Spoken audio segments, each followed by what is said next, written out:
German Trummer. That's the Swiss entry, the 488 GT3 of Octane 126. It is a 488. It's not an Evo version there, John.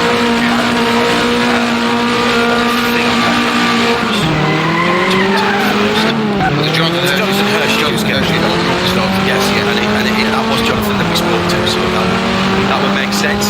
So drivers beginning to get topped up now, get the earpieces in, put those in. How many times have you put your balaclava and your helmet on, fasten yourself up, put your gloves on, and then look down and realise that you've got your earpieces that you haven't put in and have to take it all off again? It has happened, yeah, like a discipline. And the one time you didn't want to do it, was I did it years ago testing, was in a Group C car, Spice, which you'll know, Donington, and I did, I don't know, 3-4 laps in it, and honestly I felt like I'd just spent half an hour in the washing machine. It was ridiculous, and my ears were ringing for the next 3 days. So do you, when you drive, and you've driven here before, you've driven here for a multitude of teams, of manufacturers, and you still drive now, do you have an absolutely set routine about what you have? Some people call it superstition, but it's actually been organised. Is it left glove for always first, then right glove? 100% so, yes, absolute discipline. You don't want everybody talking to you at the time. It's not about being selfish, whatever you say. It's to avoid that exact scenario you've just said of forgetting something is that. It's not the simple noise factor, whatever these days, obviously, earbuds get that molded to you now. So they've got you listening to the radio, actually, you've got to have them to talk to the teams.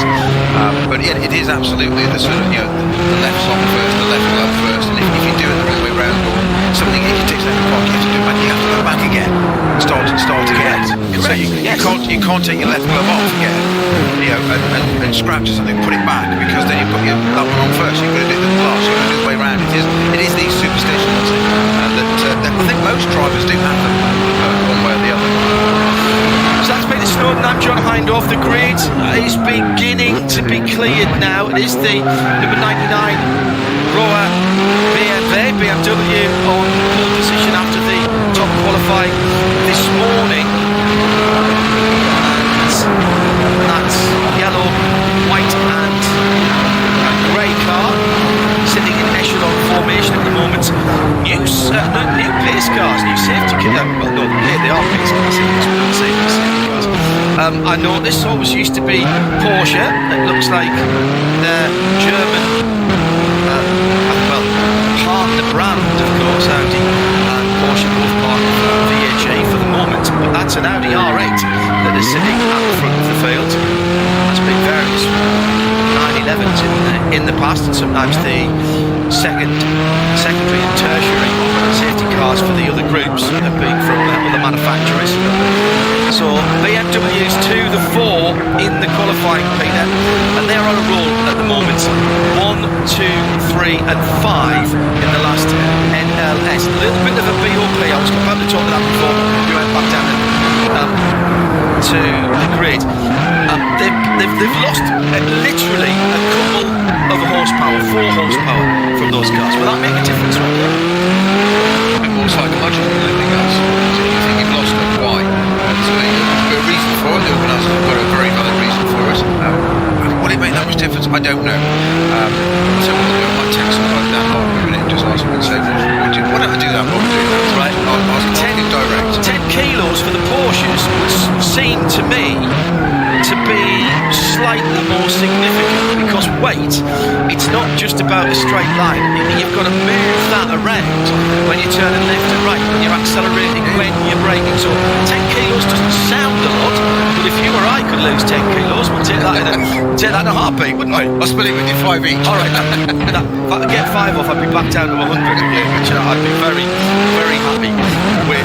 So on the front of the grid, the 99 Rover BMW, and alongside that the number 77 Shell Helix Ultra car. Then it's the 101 in the sort of dark red, dark blue, red and white. Then the first of the Ferraris. Then the second of the Rover BMWs. Then the BWT AMG. Then the first of the Audis. Then the best of the Porsches is that KCMG. Then the Works BMW, the number 20 car. Then the 02, the Alpecin, red, black and white, 102 BMW. Then the Schnitzel number 34 AMG.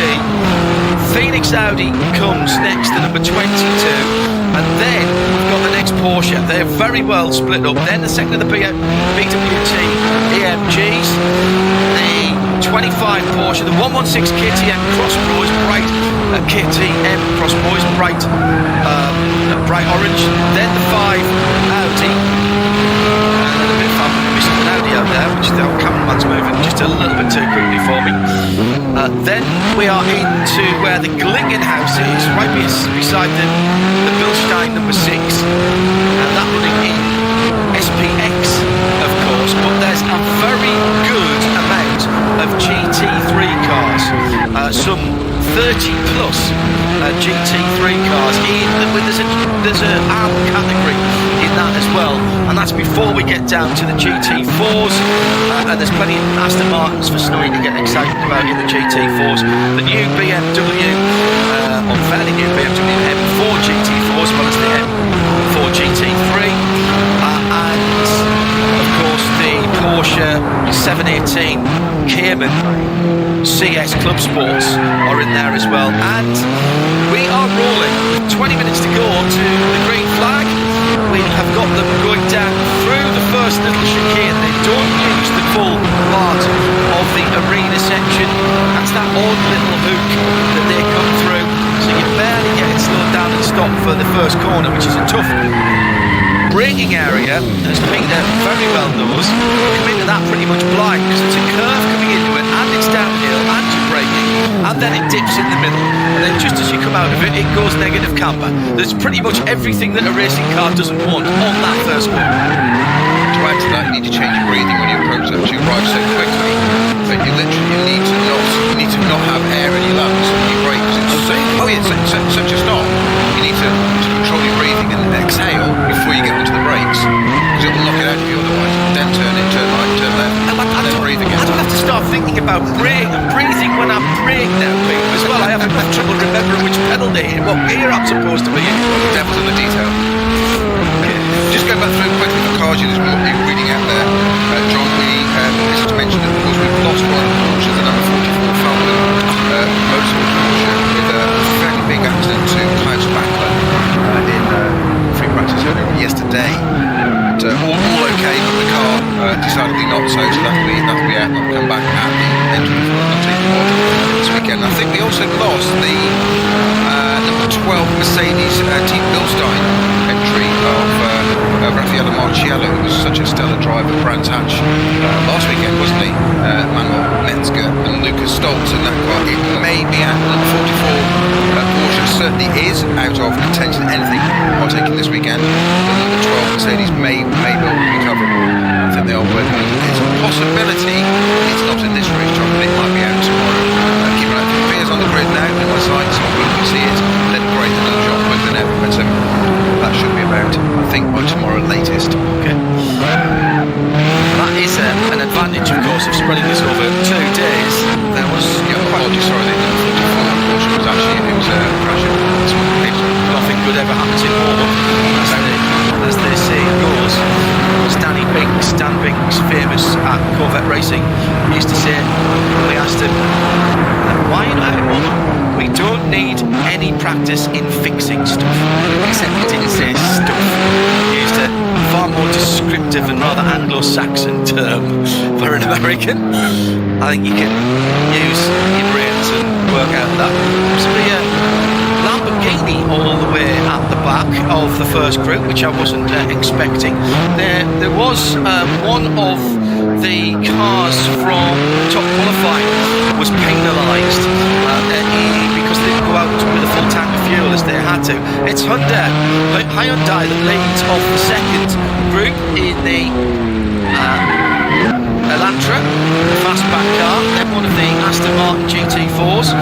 Then one of the i30 Hyundais. There are many flavours of Hyundai TCR cars. They're all roughly speaking based on the same chassis. I did check through to see if there was one of the Velostas, the Veloster N's here as well. Good entry. There's a full TCR class. There's also a VT2 class for 2 litre front wheel drive turbocharged cars. The difference being that it's a spec tyre in TCR, where it's open tyre in VT2. So some of the TCR competitors like to have their own tyre manufacturer, and it can be worth a lot of time around here with a car that with a tyre that is optimised for your car. Sometimes as much as 10 seconds, but remember that's pretty much 3/4 of a second, only 3/4 of a second around here. What's your busy doing that, John? I'm just trying to work out if I can establish on starting orders who's actually in the BMW Junior team number 72 entry. It's Neil Verhagen, Max Hesse, or Daniel Harden. He's busy now. We'll test him, see if he actually answers on the way around. Well, we'll know if he comes back to us. Tell you what, I'll hit send anyway, just see what happens, Sean. There we go, job done. I think Not impressed. Well, he'll either answer it now or in about an hour and a half's time when he gets out. It'd be really cool if you wait, wouldn't it? Yeah. Proper entertainer, that's a pro, isn't it? That's a pro for you. Send him a text and say, you're on camera now, please wave. No, I think not. Second starting group with Phalanx. What is the collective name for a whole brood of Caymans? The mid-engined flat six Porsche. A posse? A posse of Porsches? Possibly, yes. Amazing Potentially. things. The boxes and the Caymans, even the street cars, amazing things. You cannot see the engine from anywhere on them. It's low down, it's right in the middle of the car. There will be people who tell you that they handle as well, if not better, than the 911 Big Brother, and that therefore they are a better proposition. The new GT4 and GT4 Club Sport out for the road going versions of those cars. There is spray coming up as they are heading up towards the top of the hill and to Arenberg past Flugplatz. As soon as they've gone up there and through towards Schwedenkreuz, before they even get to Arenberg, there's definitely spray being thrown up, but down on the start line and around the arena sections and the Grand Prix sections, that looks pretty dry still. So perhaps the rain, which normally comes in from the end of the Grand Prix circuit, from the bottom of the hill, so still looking all right through the hats and back as we get the opportunity to have a look at what's going on further round. In the pit lane, Aston Martin. Now this is not good. It's in the garage, in fact, for the number 80. This is another one of the GT4 cars, and that is one of the works coloured cars. Yeah, that's a Pro Sport entry with Maxime Dumouriez in it, and Joel and Jean Glorieux and Simon Buxton in that car. As you say, it's a Pro Sport entry, GT4. Shame to see that in the garage already. It hasn't even got any rims on it. Sitting up on its air jacks, that's definitely not taking part. John, I need to make a correction already. Started to mean to go on. My Twitter feed's lit up already because I've got some information the wrong way round, so I didn't correct it while I can. When I said 12 and 44 weren't taking part in the weekend, I'd got them the wrong way round. Right. It's 12 that is definitely out, and 44 that might well be rebuilt for tomorrow, as in the Porsche. So just want to go on record to get that the correct way round. Only fair to the teams involved that are working extremely hard on the correct car to get it out for tomorrow. Right, thank you. That sounds good. Sounds very good. Willkommen, liebe Zuschauer, zu dem Motorsport-Spektakel schlechthin. Zuschauermagnet, guckt euch die Atmosphäre an. Sensationelle Stimmung in der Eifel. Die Fans sehen wir hier, das Fahrerlager ist voll. Also wenn du hier nicht aufgeregt bist, dann hast du irgendwas versäumt.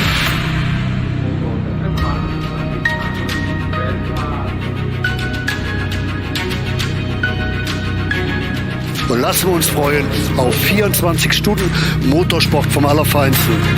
Das beste, das tollste Rennen hier in der Eifel mit den besten Fans der Welt. Startgruppe 1, die Veranstaltung läuft!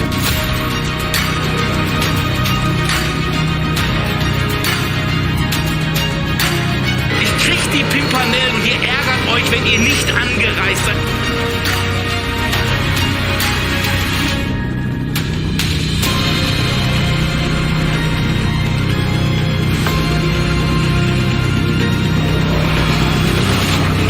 dir diese Bilder an, Jörg.